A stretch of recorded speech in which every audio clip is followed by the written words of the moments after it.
নমস্কার বন্ধুরা, জ্ঞানামৃত মোটিভেশনাল চ্যানেলে আপনাদের সকলকে জানাই সাদর আমন্ত্রণ।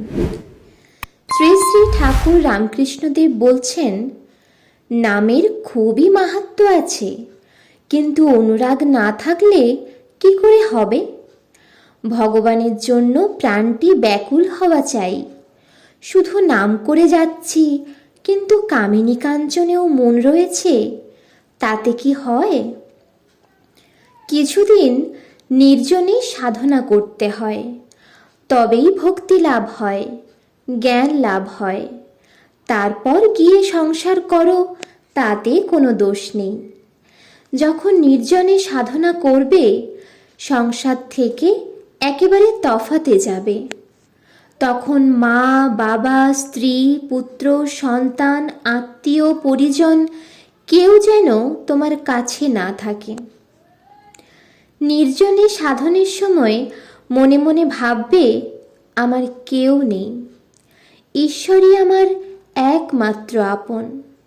আর কাঁদতে কাঁদতে ভগবানের কাছে প্রার্থনা করবে, হে প্রভু, আমায় জ্ঞান দাও, আমায় ভক্তি দাও। সংসারী মানুষের মনে এই প্রশ্ন জাগতেই পারে যে এভাবে সংসার, স্ত্রী, পুত্র ছেড়ে কতদিনই বা সাধনা করতে হবে? দয়াল ঠাকুর তারও উত্তর দিয়েছেন। ঠাকুর বলছেন, যদি একদিন এরকম করে সাধনা করতে পারো তাও ভালো, যদি 3 দিন পারো তাও ভালো। যত বেশি করবে তত ভালো।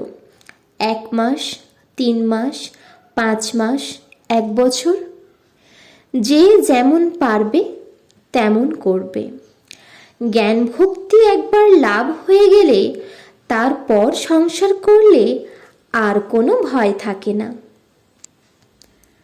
শ্রী শ্রী ঠাকুর রামকৃষ্ণদেব আরও বলছেন, একবার যদি পরশমণি ছুঁয়ে সোনা হও, তাহলে আর তো কোনো ভয় নেই।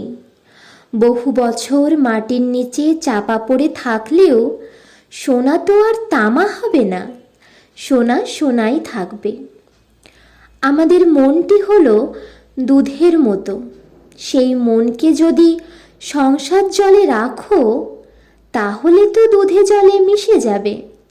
তাই দুধকে নির্জনে দই পেতে মাখন তুলতে হয়।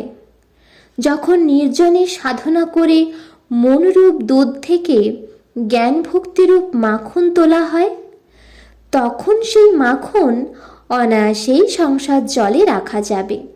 সেই মাখন কখনোই সংসার জলে মিশে যাবে না, সংসার জলের ওপর নির্লিপ্ত হয়ে ভাসবে।